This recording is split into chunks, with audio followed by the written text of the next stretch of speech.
La Crescia di Pasqua, gâteau traditionnel familial de la région des Marches. Se laver les mains soigneusement parce qu'on va mettre la main à la pâte.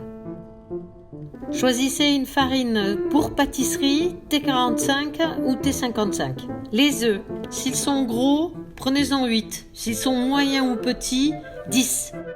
Du parmesan ou du grana. Dans la recette originale, on met du pecorino et du saindoux, qu'on peut remplacer par de l'huile d'olive pour les végétariens. Moi, je mets un peu des deux. 30 g de sel, gris. Si vous prenez du blanc, mettez-en 5 g de moins. Le poivre est une question de goût, mais c'est un gâteau assez relevé, donc n'hésitez pas. S'il ne fallait qu'un ingrédient bio, c'est bien celui-là. On peut utiliser de la noix déjà moulue, mais c'est comme le poivre, ça a moins de goût. En levure lyophilisée, comptez un sachet. Mouillez-la avec un peu de lait ou d'eau tiède. Lorsqu'elle est fondue, ajoutez 2 cuillerées ou 3 de farine et remuez de façon à créer un petit levain. Couvrez et laissez lever. Faites fondre le saindoux à feu doux. Lorsqu'il est fondu, vous pourrez y ajouter l'huile d'olive, ce qui fera baisser la température, car il ne faut pas qu'il soit trop chaud quand vous le verserez sur les œufs. Préparez votre poivre, râpez la noix de muscade, râpez l'orange finement. Ici, nous rassemblons tout le sec, le parmesan râpé, la farine, le zeste d'orange, la noix muscade, le poivre et le sel. Remuez, brassez. Rassemblez bien en tas, puis faites un puits. Creusez un puits assez profond pour y mettre ensuite tout le liquide que nous aurons. On se relave les mains. Allez! Maintenant, nous allons mélanger tous les liquides. Cassez les œufs, battez-les. Ajoutez votre matière grasse. Attention, si elle est trop chaude, versez-la doucement. Et enfin, votre levure qui aura commencé à fermenter. Vous y verrez plein de petites bulles. Fouettez bien l'ensemble et versez dans votre cratère.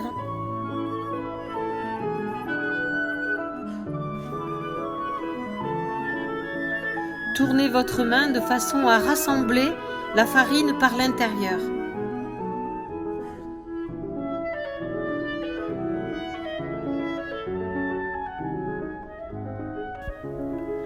Quand tout le liquide a été absorbé, votre pâte ressemble un peu à un sablé. Elle n'est pas encore constituée. Prenez un peu de farine dans les mains et lavez-vous les mains. Oui, avec de la farine. Avec une raclette, rassemblez et décollez votre pâte de la table ou de votre plan. Et commencez à pétrir. Pétrir sans écraser, en soulevant la pâte, en l'étirant, et pendant bien 5 ou 10 minutes. Vous allez sentir la pâte devenir élastique. Elle ne va plus se casser quand vous l'étirerez.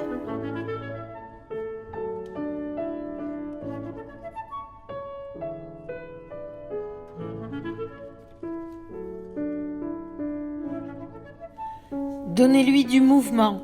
Faites-la sauter, tapez-la sur la table. Il faut qu'elle soit travaillée, de façon à ce que le gluten à l'intérieur se développe et lui donne son élasticité.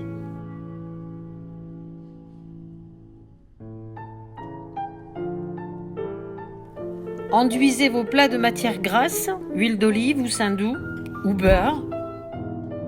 Choisissez un récipient à bord haut, genre faitout, en métal ou en terre. Remplissez votre récipient de pâte jusqu'à 1/3 environ de hauteur parce qu'elle va croître. Levez, couvrez d'un torchon pour éviter surtout les courants d'air. Le temps de croissance de la pâte, d'où son nom Crescia, et fonction de la température extérieure. À Pâques, elle lève plutôt rapidement, autour d'1 heure. Surveillez-la, quand vous voyez que la pâte arrive à peu près à la hauteur du plat, c'est le moment de l'enfourner. Four à chaleur tournante ou avec juste la chaleur du bas, donc 180 degrés, une chaleur à peu près normale, pas trop fort en tout cas. Le temps de cuisson sera variable suivant les fours, comptez à peu près une demi-heure. Surveillez, de toute façon ne vous éloignez pas.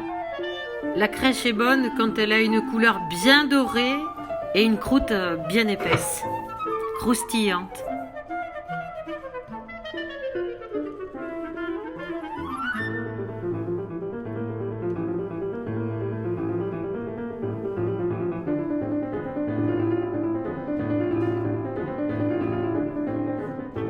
Voilà, j'espère que je vous ai donné assez d'informations pour que vous puissiez réaliser vous-même la crèche di Pasqua.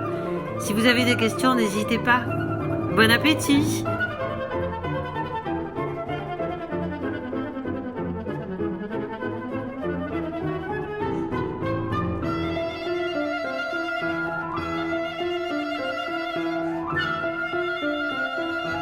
Retrouvez les recettes de la petite Italie d'Entraigues sur la Sorgue dans les carnets de Léa aux éditions Cousumain.